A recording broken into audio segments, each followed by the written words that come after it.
Amém. Vamos abrir nossas Bíblias em 1 Timóteo, ainda no capítulo 1. Para quem não estava sábado passado, depois dá uma assistida no culto de sábado passado, para você pegar a primeira parte desse tema que eu iniciei no sábado passado, que é em relação à sã doutrina. Amém? Iniciando uma série em 1 Timóteo. Vamos orar mais uma vez? Vamos fechar nossos olhos. Espírito Santo, nós colocamos cativas as nossas mentes a Tua voz, a Tua iluminação, Senhor. Nós somos incapazes de compreender, Deus, as verdades da Tua palavra, Senhor, porque elas se discernem apenas pelo homem espiritual, Senhor. E somente para com aqueles que o Senhor abre o coração e a mente para compreender. Nós precisamos sempre, Senhor, dessa iluminação no nosso entendimento, para compreender as verdades da Tua palavra. Use a minha vida, Senhor. Fale através da minha vida, primeiramente ao meu coração e ao coração da Tua igreja que se reúne nesse lugar. Em nome de Jesus eu oro. Amém. Então nós tínhamos vendo sábado passado, recapitulando rapidamente, essa questão de que a lei, ela é boa, porém, ela é para mim e para você? Não, certo? A lei ela foi estabelecida apenas para um propósito. Não era para que você e eu observássemos ela, vivêssemos debaixo dela, procurando de alguma forma ter aquilo ali como um padrão que salvaria as nossas vidas de uma condenação. Ou seja, ela serviu apenas como uma espécie de um médico, onde você vai fazer um check-up e ele vai avaliar qual que é a tua doença. E aí existe esse manual de doenças que vai lhe descrever os tipos de doenças que você tem. E a lei é isso. Então a lei vai dizer que você é idólatra, vai dizer que você não ama o teu próximo, vai dizer que você é uma pessoa que tem uma imoralidade sexual latente, vai dizer que você é ladrão, vai dizer que você tem um falso testemunho, vai dizer que você não obedece pai e mãe, e por aí vai. Às vezes a gente não se encaixa exatamente nos 10 que estão ali estabelecendo, mas em algum ponto ali a gente vai tropeçar. E aí Tiago fala que se você tropeça em um único ponto, você é culpado de todos, ok? Ou seja, não escapa ninguém da conversa, ok? E aí no versículo 9 ele vai falar que a lei, então, ela não é feita para os justos. Por quê? Porque os justos não caminham debaixo dela. Os justos caminham debaixo daquilo que a gente chama de graça. E aí no versículo 11... ele vai falar que essa é a sã doutrina. Então, a sã doutrina, sã de saudável e doutrina de ensino é isso. É um ensino saudável que eu e você precisamos ter para a nossa vida, é esse, a salvação pela graça, e unicamente pela graça. Então, todo tipo de ensino estabelecido, que acrescenta à graça algo a mais para que eu e você sejamos salvos, ela não é saudável, ela é doentia. Ela continua apenas diagnosticando o teu problema e não te dá a solução para o teu problema. Então, a gente continua doente. Então, eu vou lá, recebo o diagnóstico do médico dizendo, olha, você tem tal doença. E esse é o papel da lei. Tá, mas e a cura para essa doença? Porque a única coisa que a lei faz é apontar o problema. Ela não estabelece uma cura. Certo? E a cura, o que é? A cura é a graça. A graça é a única forma que te coloca numa posição de cura diante dessa doença chamada pecado. Que nada mais, nada menos você precisa, na verdade, morrer para aquela doença que está ali. Você precisa ser declarado morto. Então, a lei, ela estabelece o teu atestado de óbito. Ela fala assim, você está morto, querido. Sinto muito. E qual que é o salário do pecado? É a morte. Você está morto. Porque você pecou, você está morto.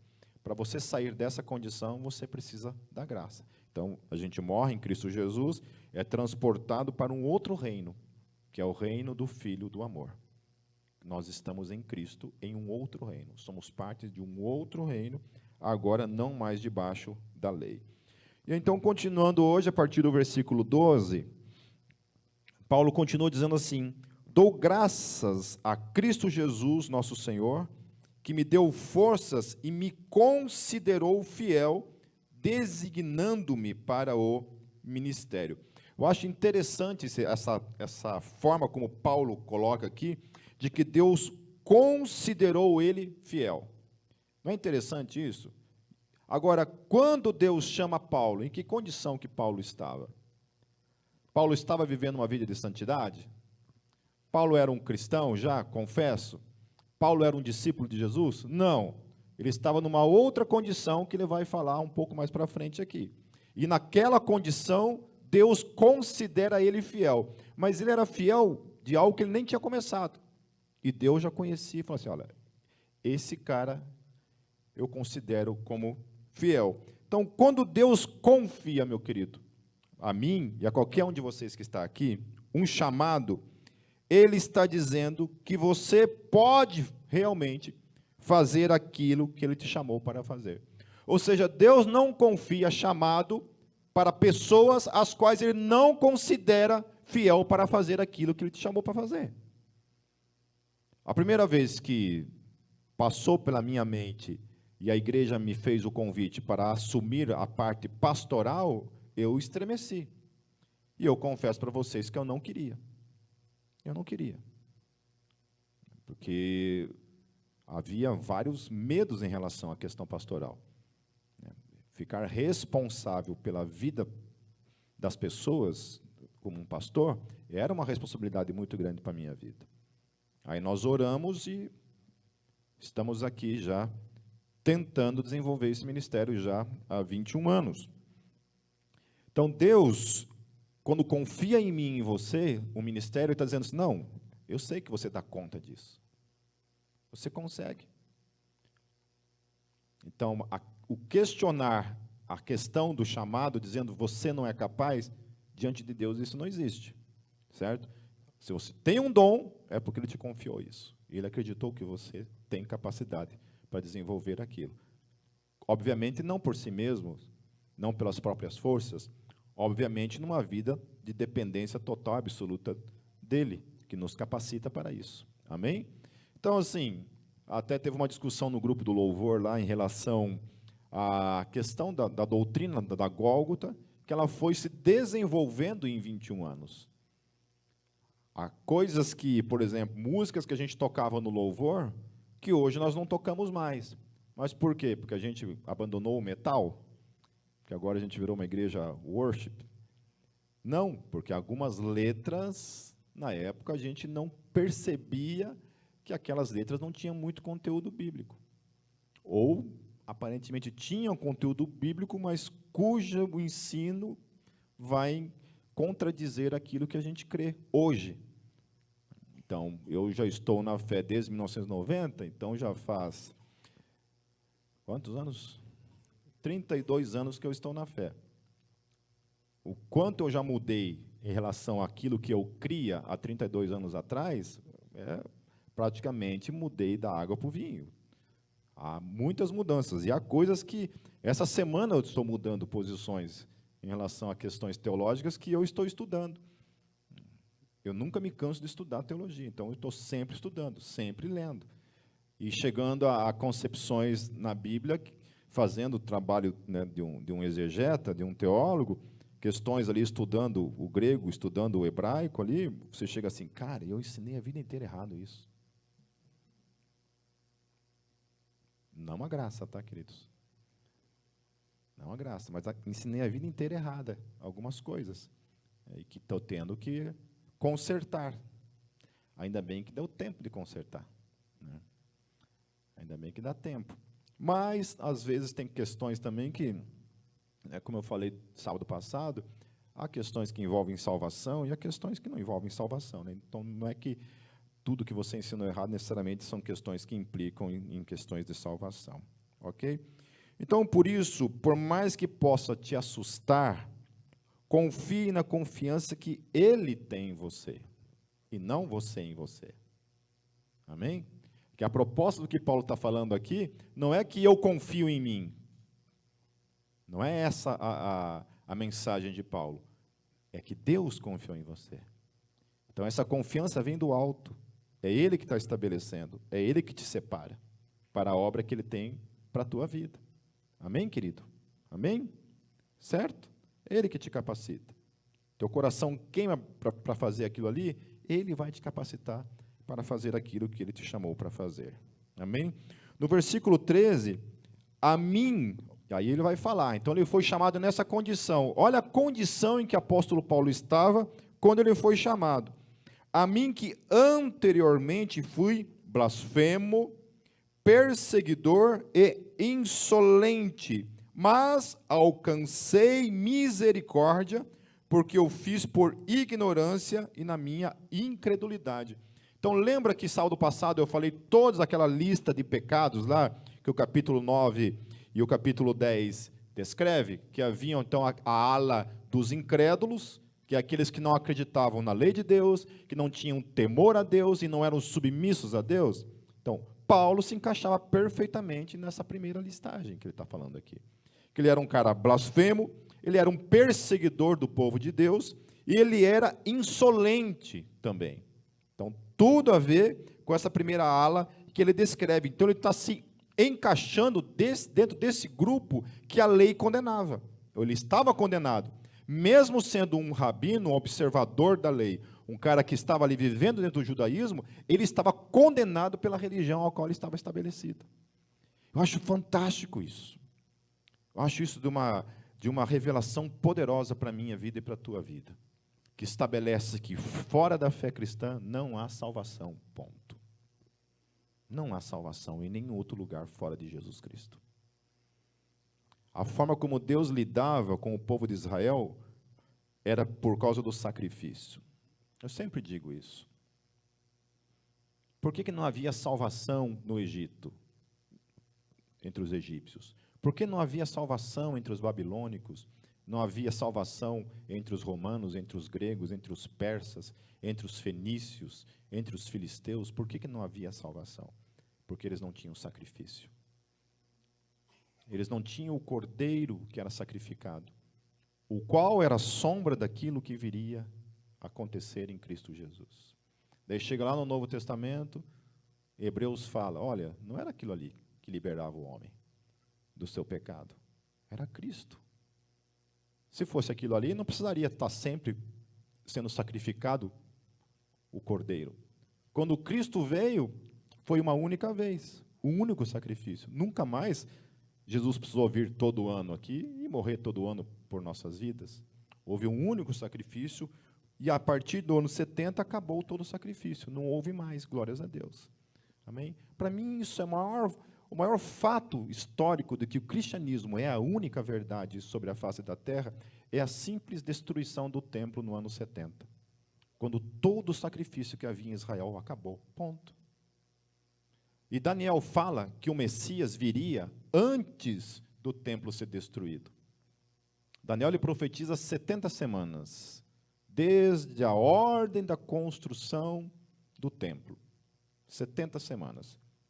Aquelas 70 semanas, elas são multiplicadas, elas não são exatamente 70 semanas, mas são 70 vezes 7, são 70, cada semana ali, ela é comparada a um ano, então são 70 anos vezes 7. São 490 anos. E aí acontece a ordem da reconstrução do templo. Aí ia ter lá 7 anos, 7 semanas. Depois, para a reconstrução de uma outra questão também ligada às profecias. E acontece. Daí, na última semana, aconteceria a morte do Messias. Portanto, se o Messias não veio, as 70 semanas de Daniel falharam. E, portanto, o judaísmo falhou. O cristianismo crê que o Messias veio, que o templo foi destruído, e as 70 semanas de Daniel estão mais do que cumpridas. Ainda que tenha uma linha teológica que faz uma questão, uma prática uma aplicação absurda nisso daí. Provavelmente vocês já creram nisso ou ainda creem. Que acham que a 70ª semana ainda está para se cumprir.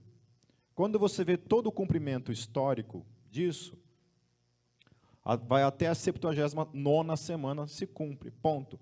E aí se coloca um intervalo de 2000 anos, esperando até agora se cumprir a última semana de Daniel.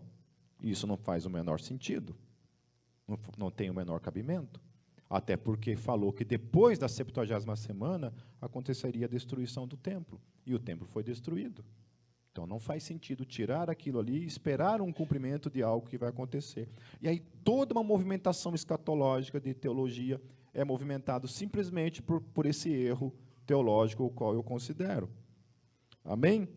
Então olha só, notem que Paulo, ele está falando que ele também era um blasfemo, ele era um perseguidor, e ele era um insolente, ou seja, ele era igual aos outros que estavam debaixo da condenação da lei. Portanto, o chamado nunca foi para pessoas santas, perfeitas, isentas de falhas, totalmente capacitadas, mas para um pecador da pior espécie, que somos nós. Amém? Às vezes as pessoas me procuram para orar por elas porque acham que, de repente, a oração do Pipo tem mais poder.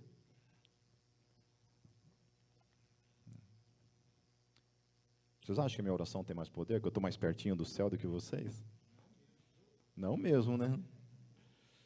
Tem gente que acredita nisso. Ainda tem essas questões que acham que Deus ouve mais a mim do que a você. Somos todos iguais. Aí Deus olha para essa multidão de pecadores que se reúne aqui hoje, ele fala assim, olha, o Espírito Santo, fala assim, olha, você eu quero que seja missionário.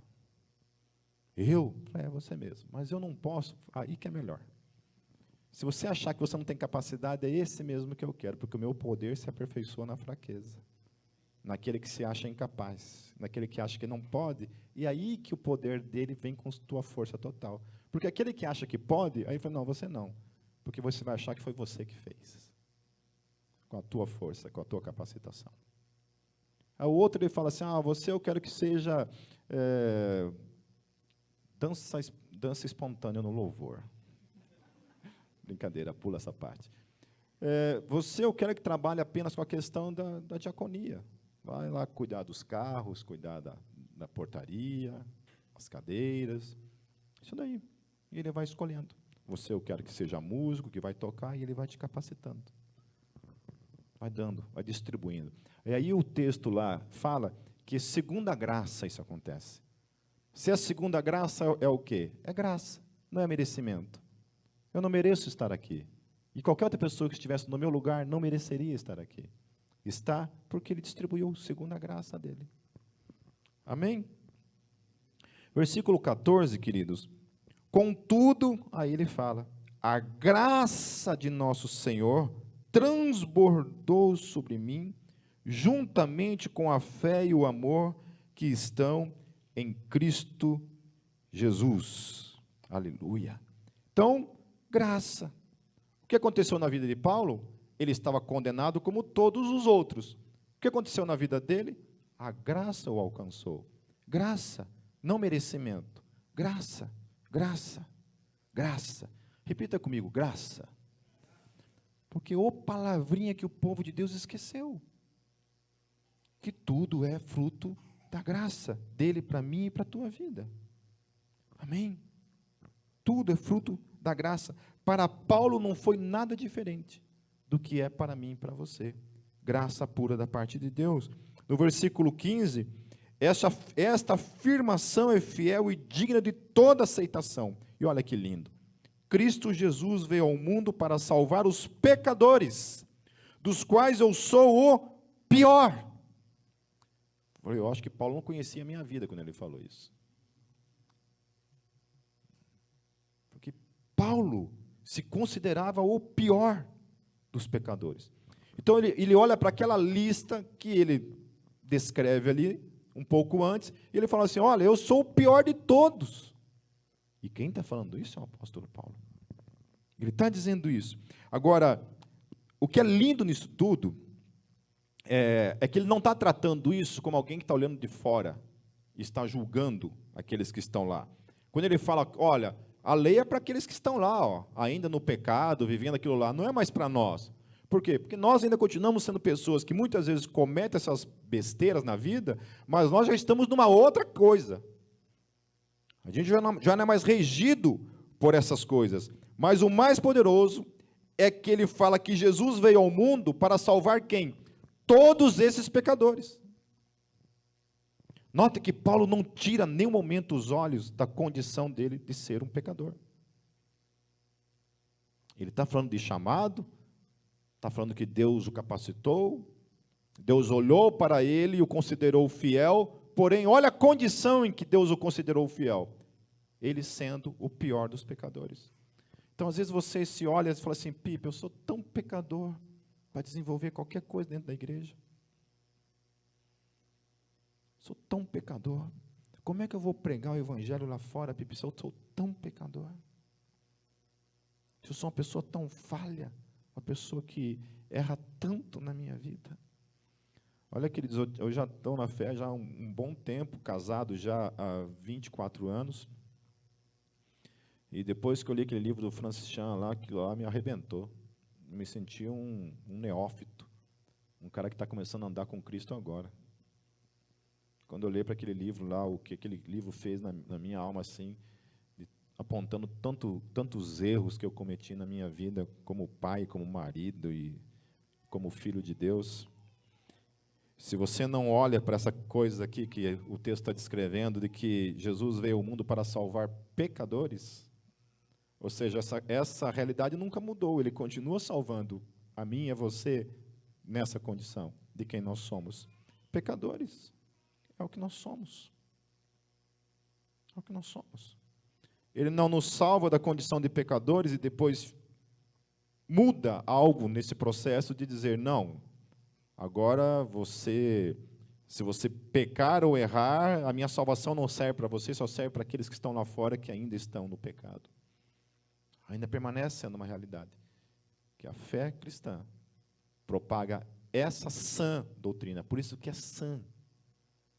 Por isso que é saudável, esse ensino é saudável, porque é um ensino que só salva um tipo de gente. Que tipo de gente que ela salva? Pecadores. Se Jesus viesse ao mundo para salvar os sãos, quem seria salvo? Ninguém. Jesus teria morrido para salvar absolutamente ninguém. Quando ele morre naquela cruz, ele morre para salvar os pecadores. Ele vai falar no versículo 16, mas por isso mesmo alcancei misericórdia, para que em mim, novamente, o pior dos pecadores, Cristo Jesus demonstrasse toda a grandeza da sua paciência, usando-me como um exemplo para aqueles que nele haveriam de crer para a vida eterna. Amém. Amém. Naquele livro, Uma Vida com Propósitos, do Rick Warren, ele fala isso, né? Que às vezes nós não entendemos as coisas que acontecem na nossa vida. E quando você vem para Cristo, Deus usa toda a tua história, tudo que você viveu na tua vida, desde as suas tragédias, os seus tropeços, Deus usa tudo isso para como testemunho do poder transformador dele. Por isso que o reino de Deus é composto o tempo todo de ex, né? Olha, eu sou um ex-punk, eu sou um ex-rebelde com pai e mãe, eu sou um ex-usuário, eu sou um ex, e tudo é ex. E agora eu estou em Cristo, e agora eu posso testemunhar. É por causa da minha e da tua vida que nenhum ser humano no mundo está isento do poder transformador de Jesus. Às vezes a gente olha para algumas pessoas e a gente fala assim, cara, quantas vezes no meu ministério eu pensei isso. Olhei para a vida de alguns que estão aqui nessa noite, e pensei comigo assim, cara, esse aí não tem jeito. Esse aí nem Jesus salva. Brincadeira, eu não falei isso. Ou falei. Esse aí não tem jeito. Tem um que eu vou encontrar amanhã. Marquei uma conversa com ele amanhã. Vocês ficam ligados no Instagram lá, se eu postar foto, você já sabe com quem é a pessoa. Se alguém tirar uma selfie comigo amanhã, vocês já sabem quem que é o que eu estou falando. É uma pessoa assim que eu falei, cara, deixa quieto. Esse não tem mais jeito. Sabe, e ele me surpreendeu com o ministério dele. E hoje ele tem um ministério muito relevante. Eu não ia falar que é o João Vavassori, mas já vou falar de uma vez. É o João. Sabe, o João, várias vezes, eu falei, cara, o João não tem jeito. Sabe? E o João foi para Vitória, no Espírito Santo, começou a desenvolver um trabalho embaixo de uma ponte, só com moradores de rua. Levando alimento, pegando um violão, cantando e pregando para os caras. E ali começou a igreja. E hoje tem uma igreja embaixo de uma ponte, somente para moradores de rua. Está lá, desenvolvendo o ministério. Mas várias vezes eu falei, o João não tem mais jeito, não tem mais conserto. Porque talvez a gente se esqueça que o reino de Deus é composto por pecadores. E que se não fosse Jesus, eu estaria na mesma condição de qualquer um. Ele é o único que tem poder para transformar a nossa vida. Versículo 17. Ao Rei eterno, ao Deus único, imortal e invisível, sejam honra e glória para todo o sempre. Amém. Ou seja, a honra de tudo isso é para Ele. Não é para mim. É por isso que Ele precisa usar pecadores. É por isso que o reino precisa ser composto de pessoas imperfeitas, pecadoras. Porque daí a glória não fica nem um pedacinho para a gente. É toda dele. Alguém tem problema com isso? De não ter glória nenhuma? E de que tudo é dele? Tudo é dele. Não sobra nada para a gente, graças a Deus. Porque teve um ser que quis a glória. E que é chamado de Satanás. Que se Ezequiel de fato está falando dele, e Isaías 14 também, que alguns teólogos acreditam que não é, mas outros defendem que seja, quis colocar o trono dele acima de Deus, assim. Quis um pouquinho da glória.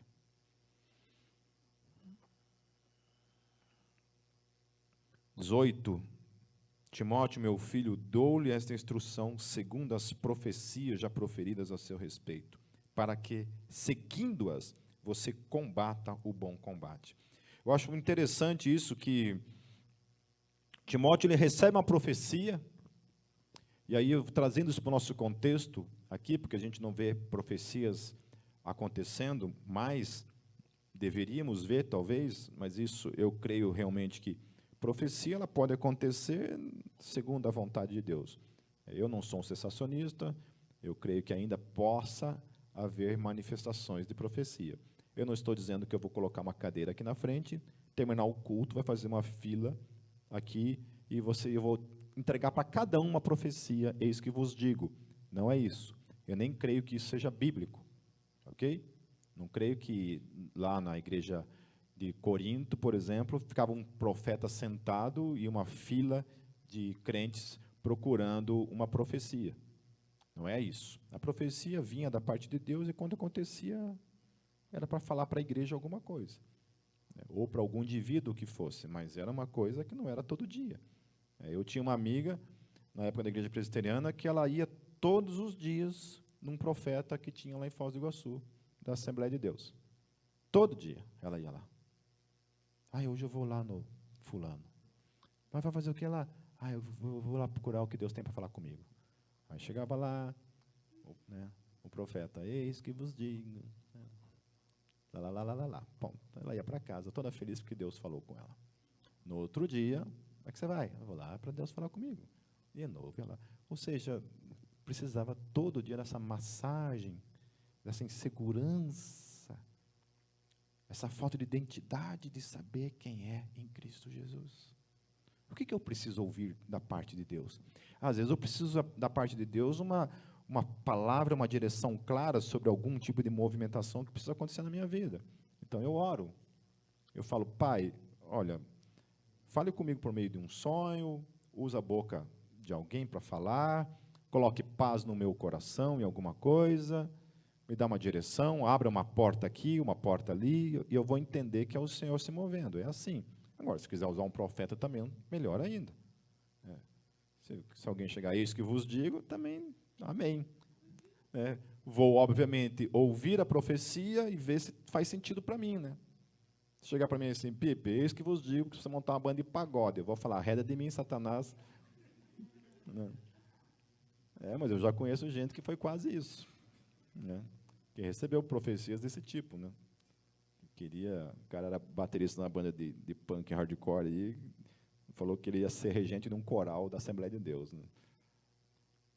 E ele não é, e não está até hoje. Mas uma coisa aqui, trazendo isso para nós, então, tirando um pouco essa questão da questão profética, é que Timóteo ele recebe um chamado da parte de Deus, certo?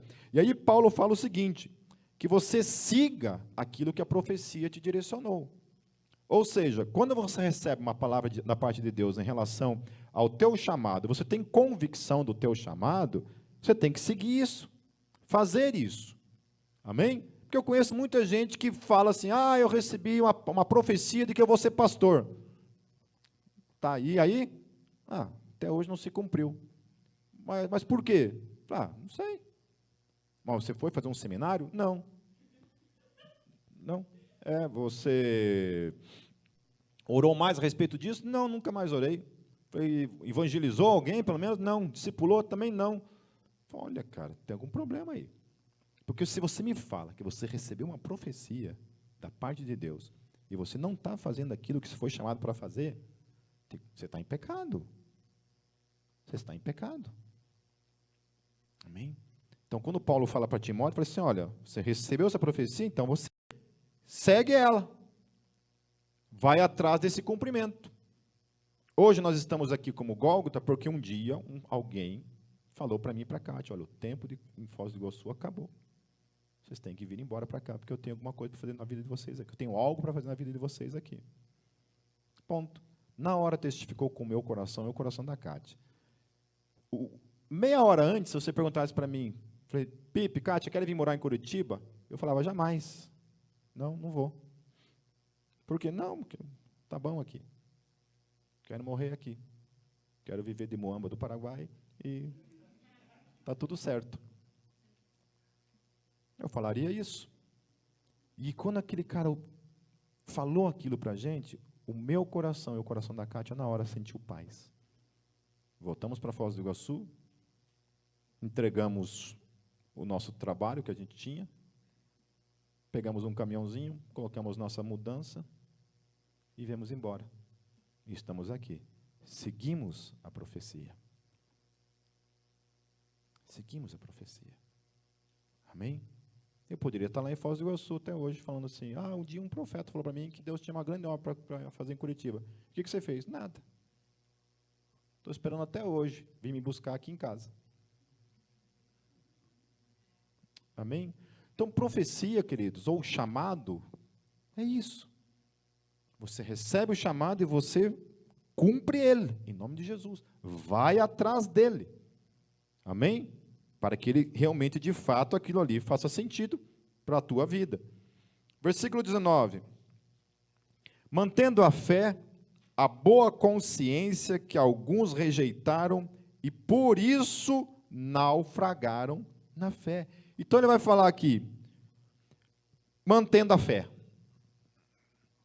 Amém? Você precisa continuar crendo, mantendo a fé, e ele fala assim, mantendo a boa consciência, amém? Que alguns rejeitaram, ponto. Aí eu vejo muitas questões ligadas a essa questão de manter a fé. Por exemplo, isso aqui acontecer todos os sábados, isso daqui é a primeira prática da minha e da tua fé. que tem que ter na nossa vida. Estar em comunhão com o corpo de Cristo. Ponto. Então, quando a gente começa a falhar com isso daqui, a gente já está começando o processo de naufragar na fé. Vocês conhecem algum desigrejado que está evangelizando um monte de gente, discipulando um monte de gente, reunião na casa dele? Vocês conhecem alguém assim? Não conheço nenhum.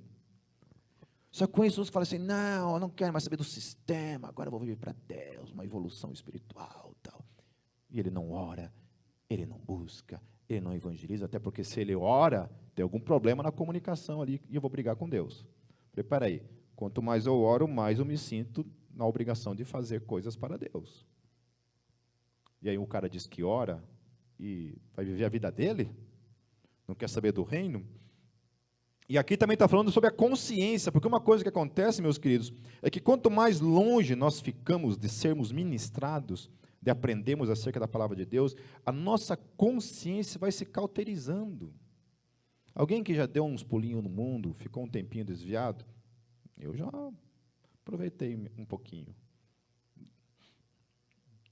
A tua consciência ela vai se cauterizando, ela vai perdendo o temor a Deus, e quando você vê, você está no fundo da lama.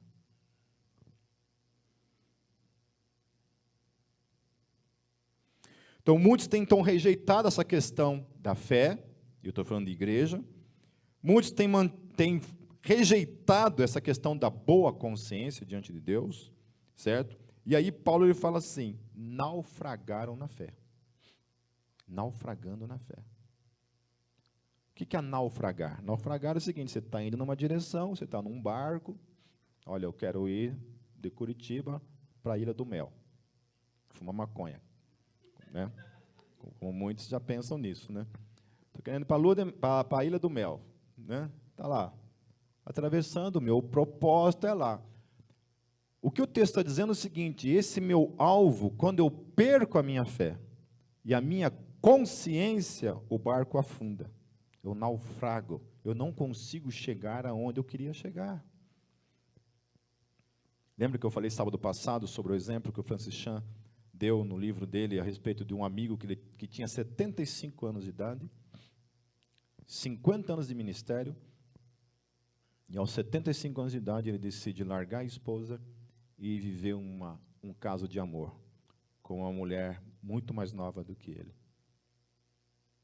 Naufragou na fé. Pum, perdeu o alvo e naufragou na fé. No versículo 20, entre eles estão Himeneu e Alexandre, os quais entreguei a Satanás para que aprendam a não blasfemar.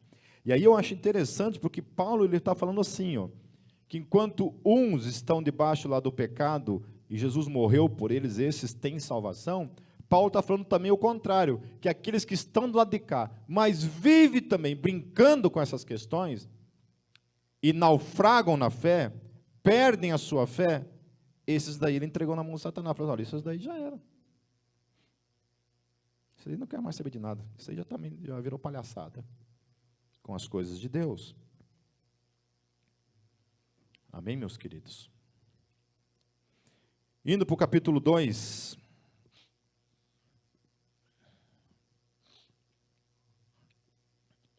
Antes de tudo, recomendo que se façam súplicas, orações, intercessões e ação de graças por todos os homens, pelos reis e por todos os que exercem autoridade, para que tenhamos uma vida tranquila e pacífica, com toda a piedade e dignidade. Então, o texto está falando que nós devemos orar por alguns homens. Somente aqueles que a gente gosta? Somente o político que eu gosto? Somente a autoridade que eu gosto? Somente para o chefe que é legal? É isso que o texto fala? O texto fala que nós devemos orar por todos os homens. E aí fala por todos os reis e por todas as autoridades. Então não é aquelas que eu quero orar, que eu gosto. É por todos, exatamente todos. Então, orar por todos é uma tarefa um pouco mais fácil do que orar por políticos. Não é? Quem aí ora pelo Bolsonaro? Aleluia. Tem 2 aí que vão para o céu. Quem aí ora pelo Lula? Não para morrer, gente, é para ficar vivo aí.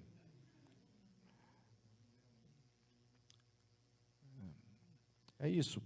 Orar por aqueles que a gente gosta, bem, mas orar por todos os políticos, principalmente, é uma tarefa difícil, mas que Paulo nos encoraja. E vamos lá, ele vai falar umas coisas mais interessantes ainda.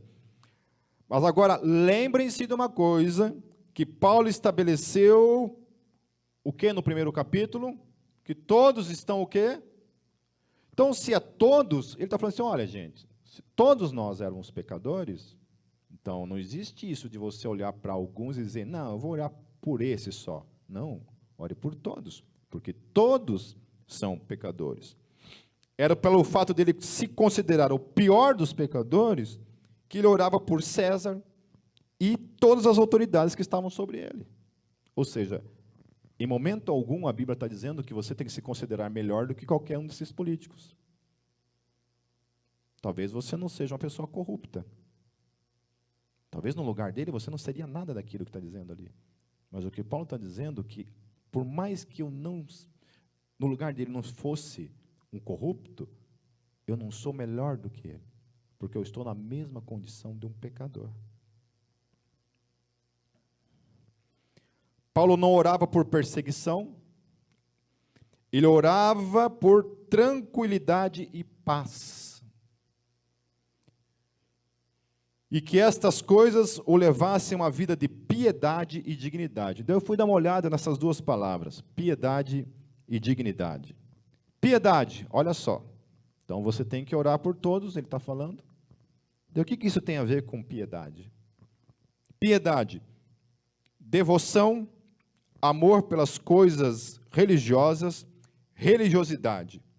Segundo exemplo de piedade, compaixão pelo sofrimento alheio, comiseração, dó, misericórdia. Orar por todos os homens. Por que você temos que orar por todos os homens? Porque nós temos que ter piedade de todos os homens. Nós não podemos olhar para um homem e dizer, você está condenado, porque eu não vou com a tua cara, porque eu não gosto de você, porque eu não gosto das coisas que você faz. Agora está tendo a guerra da Ucrânia lá com a Rússia, né? Eu confesso para vocês que eu estava com sangue nos olhos do Putin no começo. Eu quis dar uma de Bonhoeffer. Né? Quem não sabe da história de Bonhoeffer era um pastor alemão, não um cachorro, né? Mas é um pastor que pegou realmente e assumiu uma estratégia. Vamos parar de rir, hein?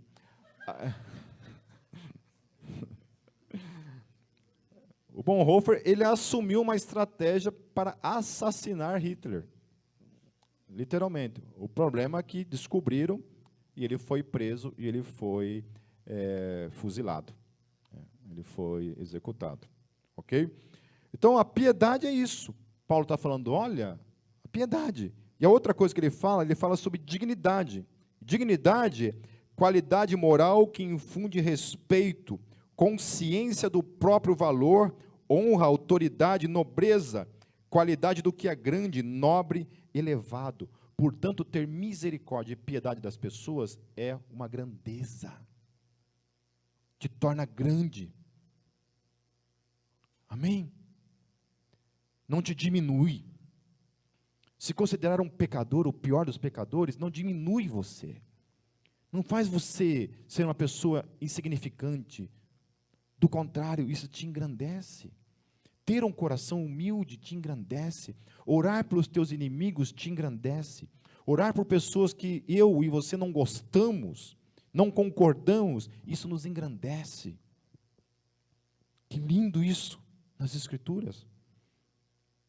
E aí no versículo 3, olha que coisa linda que fala. Isso é bom e agradável perante Deus, nosso Salvador. Quem que se alegra com isso? Deus. Que coisa linda. No meu tempo de igreja presbiteriana, eu tinha um dos presbíteros lá que não ia com a minha cara de jeito nenhum. O cara decidiu que o propósito da vida dele era não gostar de mim. Provavelmente tinha uma foto minha na parede dele, ele ficava jogando dardo o dia inteiro, assim, ó. O cara não ia com a minha cara. Às vezes eu chegava na igreja, no culto, e ele não olhava na minha cara. Eu ia cumprimentar ele assim, ficava no vácuo, assim, né? Por dentro eu xingava. Por dentro saía um... né? E aí eu sentava, cara, e eu era perturbado na minha consciência pelo Espírito Santo. Assim. O Espírito Santo falava para mim assim, vai lá e pede perdão para ele. Eu falava, não, está de palhaçada com a minha cara. Vai lá e pede perdão para ele, eu quero que você se humilhe. Eu quero que você vá lá e peça perdão para ele. Eu me levantava e ia até ele e falava assim, boa noite, irmão. Eu vi que você não está olhando na minha cara, eu te fiz alguma coisa. Daí ele descarregava. Irmãozinho, você. E falava um monte de coisa na minha cara. Ele falou assim, então tá, mas olha, não era minha intenção ter causado isso em você, eu queria te pedir perdão por tudo isso. Eu falei, então tá bom, beleza. E aí eu ainda dava uma pisadinha, sabe? Para nem esfregar o pé assim. Ó. Eu ia para o meu lugar, sentava, e enquanto isso Deus ministrava no meu coração e falava assim, é isso aí. Isso aí. Sempre considere o outro superior a você. Sempre coloque na posição de submissão, pequeno. Queridos, o meu diretor do meu seminário, olha, o cara era uma unha encravada. Pense num cara, faca na caveira.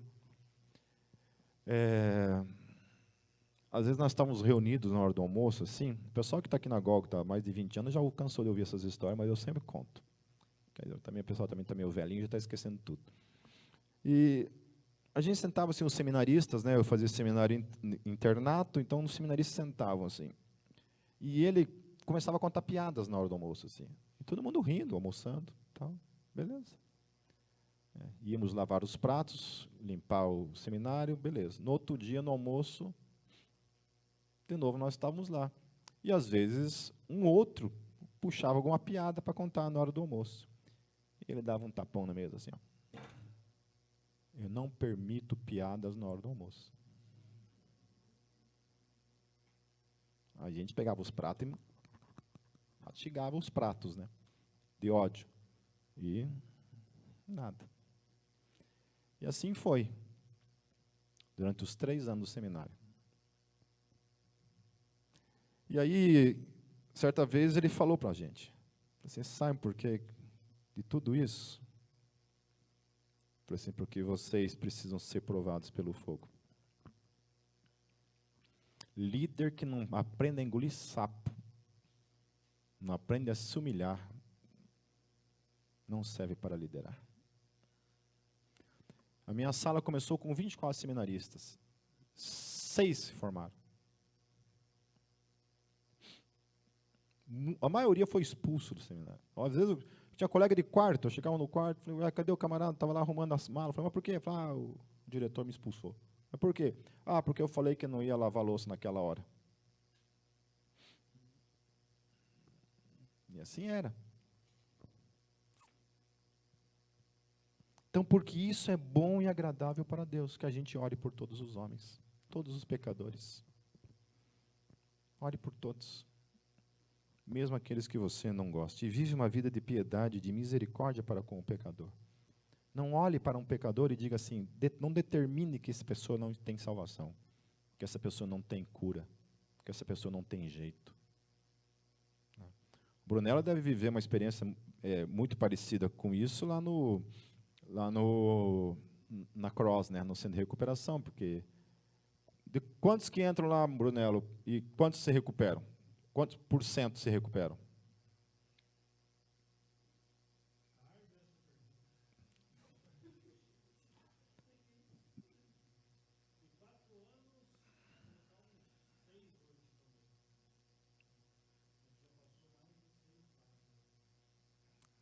Porcentagem 5%. Oi? Desculpa, ele falou, verdade, Gê. O Brunello falou que mais ou menos no número de 100 pessoas que se recuperam, que passaram lá pela casa, mais ou menos uns 6 se recuperam. Mas deixam de acreditar que um dia Deus pode? Não. Todos têm. Caminhando para o fim, meus queridos, versículo 4, olha que só que lindo. Por que nós devemos orar? E por que nós temos que ter piedade? Versículo 4, que deseja que todos os homens sejam salvos e cheguem ao conhecimento da verdade. Aleluia. Agora, não é poderoso isso que Deus colocou na minha mão a oração por eles? Quando nós oramos, Deus se move. Se nós não oramos, sabe aquele teu filho que está perdido? Teu marido perdido? Tua esposa? Teu pai? Tua mãe? Um amigo? A Bíblia fala que Deus quer salvar a vida dele. E a Bíblia fala que nós devemos que orar por ele. Ore por ele. Quer que ele venha para Cristo? Ore por ele. Aproveitando esse gancho, meus queridos, venha nas quartas-feiras orar. Não vir online. Amém? Entra lá. 8 horas da noite, entre lá para orar. Orar. É aberto um espaço para que você peça oração por alguém. Nós já temos visto tantos testemunhos. Nós temos tido uma média de 4, 5, 6 pessoas nas quartas-feiras orando. Praticamente sempre as mesmas. Ah, mas eu estou no carro nessa hora. Liga lá, ó.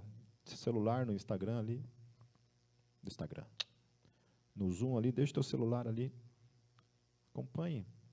Ah, eu não quero falar nada, só quero ouvir. Amém, mas a tua oração pode muito. Se a oração de um justo pode muito, seus efeitos, a oração de muitos pode ainda muito mais. O versículo 5, pois há um só Deus e um só mediador entre Deus e os homens, o homem, Cristo Jesus, o qual se entregou a si mesmo como um resgate por todos. Esse foi o testemunho dado em seu próprio tempo. Portanto, só existe uma forma das pessoas serem salvas, e é por meio do Evangelho. E para o Evangelho alcançar essas pessoas, nós precisamos primeiramente orar para que Deus as salve. No versículo 7, para isso fui designado pregador e apóstolo, mestre da verdadeira fé aos gentios. Digo-lhes a verdade, não minto. Quero, pois, que os homens orem em todo lugar, levantando mãos santas, sem ira e sem discussões. Amém. E amém, e amém. O que você acha de sair daqui nessa noite fazendo um compromisso com Deus e que você vai orar por todos os homens? Comece, sabe, a partir de hoje, a orar por aquilo que está mais perto de você. Família. Depois estenda isso para os amigos, colegas de trabalho. Estenda isso pela tua cidade, pelo teu país, pelos líderes e pelo mundo. Ore. Ore. No meu livro sobre escatologia, eu tenho uma parte que fala sobre, que Jesus falou assim que, e quando esse evangelho for pregado em todo o mundo, virá o fim. Jesus falou isso. Uma ala da teologia entende que isso é literal, ou seja, o evangelho realmente precisa ser pregado em todo o mundo para que Jesus volte. E uma outra ala entende que em todo o mundo significa em todas as nações, mas não necessariamente todas as pessoas. Então, quando o evangelho for pregado em todas as nações, virá o fim. Para aqueles que creem que isso é literal, que o evangelho precisa ser pregado em todo o mundo, para que o fim venha, então a primeira coisa, precisa abaixar um pouco o facho aí e entender que nem 50% da população mundial ouviu falar de Jesus. Vocês sabem o que é isso? Metade da população mundial nunca ouviu falar a respeito de Jesus. Então, se prepare para a morte, meu querido. Porque você não vai ser arrebatado. Se essa linha teológica estiver certa, talvez nem nossos bisnetos verão o fim. Ainda tem muita coisa para fazer. Enquanto isso, tem muita gente falando, Jesus está voltando, olha, está tudo acontecendo. Não, não, querido. Tem 3 coisas que precisam acontecer antes do fim. A pregação do Evangelho em todo o mundo. A manifestação do anticristo e a apostasia geral. Sem essas 3 coisas, nada vai acontecer. Oremos. Vamos fechar nossos olhos.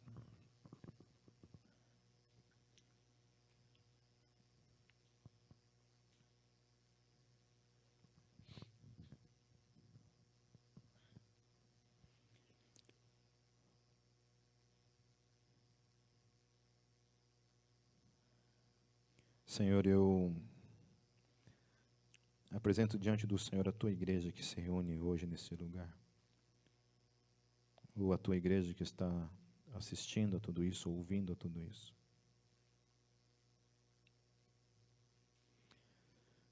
O teu evangelho, Deus, a sã doutrina, inicia por meio da praxis da oração. Da oração por todos os homens.